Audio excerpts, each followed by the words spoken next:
Irmãos e irmãs, louvado seja nosso Senhor Jesus Cristo e sua amadíssima Mãe. Para sempre seja louvado. Bom dia a todos, sejam todos bem-vindos e bem-vindas ao nosso encontro com a Mãe da Misericórdia. Que bom podermos estar nos reunindo diariamente para juntos rezarmos, juntos ouvirmos o Evangelho, refletirmos o Evangelho, partilhar e pedir forças e a intercessão de nossa Mãe da Misericórdia para que possamos tocar a nossa vida à frente, levando sempre os ensinamentos de Jesus em nosso coração e colocando eles em prática no meio dos nossos irmãos. Por isso eu convido você, meu irmão e minha irmã que nos acompanha através da nossa página no YouTube, Devotos de Santa Luzia, e também através do Facebook, a nos unirmos como filhos e filhas de Deus para juntos melhor vivenciarmos este encontro com a Mãe da Misericórdia. Em nome do Pai, do Filho e do Espírito Santo. Amém. Peçamos também que o Espírito Santo sempre esteja conosco, nos orientando, nos iluminando, nos capacitando para o nosso dia a dia, para que consigamos realmente viver e testemunhar o amor e a misericórdia de Deus por nós, no meio dos nossos irmãos, no meio da nossa comunidade. Por isso rezemos. Vinde, Espírito Santo, vinde por meio da poderosa intercessão do coração imaculado de Maria, vossa amadíssima esposa. Amém. Jesus, no Evangelho de hoje, pergunta aos seus discípulos quem o povo diz que eu sou. E ele pergunta nos dias de hoje também para nós, para cada um de nós. Quem nós podemos dizer que Jesus é em nossa vida? Convido você, meu irmão e minha irmã, dentro da liturgia desta quinta-feira da sexta semana do Tempo Comum, a ouvirmos o Evangelho deste dia, que está em Marcos, capítulo 8, versículos de 27 a 33. Vamos juntos, com muita atenção, ouvir o que Marcos nos relata sobre os ensinamentos de Jesus. Evangelho de Jesus Cristo segundo Marcos. Naquele tempo, Jesus partiu com seus discípulos para os povoados de Cesareia de Filipe. No caminho perguntou aos discípulos: Quem dizem os homens quem eu sou? Eles responderam: Alguns dizem que tu és João Batista, outros que és Elias, outros ainda que és um dos profetas. Então ele perguntou: E vós, quem dizeis que eu sou? Pedro respondeu: Tu és o Messias. Jesus proibiu-lhe severamente de falar a alguém a seu respeito.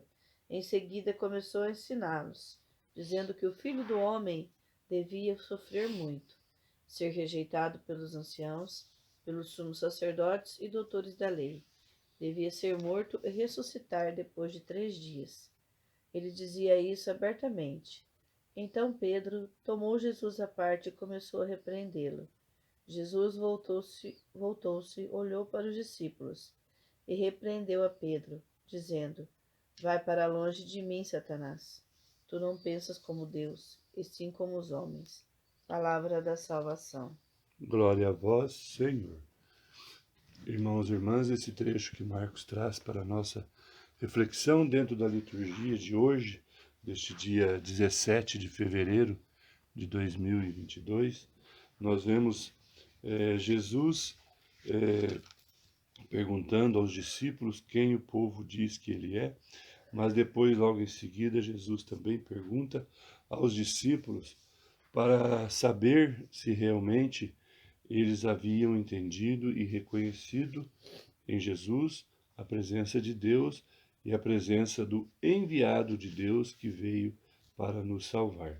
Pedro prontamente responde: Tu és o Messias, e por causa disso Jesus até elogia a sua resposta, porque foi dado a ele conhecer pela ação do Espírito Santo que Jesus estava entre nós. Então nós vemos aqui que em alguns trechos do Evangelho nós vemos Jesus testando um pouco a fé, a confiança em Jesus, muitas vezes em relação aos milagres que Jesus realiza, como foi o caso da multiplicação dos pães, como foi alguns outros casos onde Jesus pôde mostrar aos discípulos o tamanho do seu poder, o tamanho da sua autoridade que lhe foi dada por Deus para estar no meio de nós anunciando a chegada do reino de Deus. E agora Jesus, com a resposta de Pedro, já percebe que os discípulos já entenderam que Jesus realmente é o Messias que veio para salvar toda a terra. E Jesus continua contando aos seus discípulos tudo aquilo que, conforme as profecias, haveria de acontecer com ele. A sua prisão, o seu sofrimento, né, a sua crucificação e a sua morte.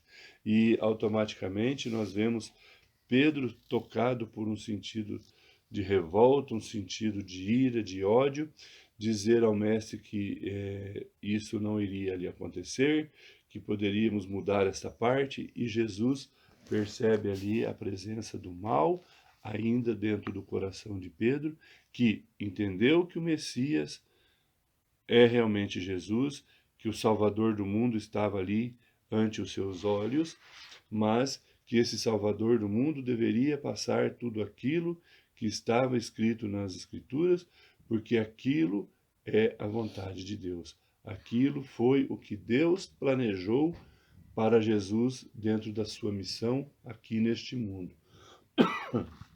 E Pedro se demonstra assim querendo fazer um tanto a vontade dele, daquilo que o seu coração tocado queria fazer. E Jesus, se olharmos bem nesse final do discípulo, do Evangelho, quando ele fala, né, que tem que ser feito a vontade de Deus, nós podemos lembrar quando ele ensina os seus apóstolos a rezar a oração do Pai Nosso, onde dizemos: seja feita a sua vontade e não a nossa. Então devemos estar observantes nas nossas atitudes também, se às vezes não estamos agindo como Pedro gostaria de ter agido naquele momento. Estamos colocando os nossos sentimentos à frente da vontade de Deus, do plano de Deus para a vida de cada um de nós. Maria, nossa Mãe da Misericórdia, ela foi a que melhor entendeu todo o desígnio que Deus preparou para a sua vida. Ela aceitou a sua missão, encarou os desafios, se fortaleceu pelo Espírito Santo em sua fé, em sua religião, em sua caminhada reta, seguindo os passos de Jesus, para dar testemunho a todos nós, né, de que realmente Deus quer fazer a sua vontade em nossa vida, e a vontade de Deus na vida de cada um de nós é o melhor presente que nós podemos receber quando abrimos o nosso coração e deixamos ela acontecer. Porque o amor, a misericórdia, a compaixão, a caridade não tem valores materiais que comprem, não tem valores materiais que possam pagar, porque são os verdadeiros tesouros que devemos estar atentos a juntar no céu para quando chegar a hora de passarmos desta vida para a vida eterna que Deus nos prometeu, nós possamos ter tranquilidade, paz, de chegar diante a face de Deus e dizer: eu combati o bom combate, eu vivi de acordo com a vontade do Pai que me criou. Assim como Maria, nossa Mãe da Misericórdia, também deixou que tudo acontecesse em sua vida pela vontade de Deus. Amém? Amém. Irmãos e irmãs, rezemos juntos. Maria, minha Mãe e Senhora, entrego-vos a minha alma e o meu corpo, a minha vida e a minha morte, e tudo o que vier depois dela. Deposito tudo em vossas mãos, ó minha Mãe. Cobri a minha alma com o vosso manto virginal e concedei-me a graça da pureza do coração, da alma e do corpo. Defendei-me com o vosso poder de todos os inimigos, especialmente daqueles que escondem a própria maldade com a máscara da virtude. Ó lindo lírio, vós sois para mim o espelho, ó minha mãe. Amém.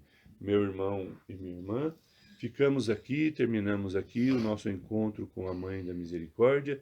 Desejamos a todos um bom e santo dia. Não esqueça de compartilhar e deixar a sua curtida em nossa página no YouTube, Devotos de Santa Luzia, e também no Facebook, para que assim você esteja ajudando a fortalecer este projeto de evangelização. Fiquemos todos com Deus e por intercessão de Maria, nossa Mãe da Misericórdia, Deus Pai Todo-Poderoso nos abençoe e nos guarde, hoje e sempre. Em nome do Pai, do Filho e do Espírito Santo. Amém.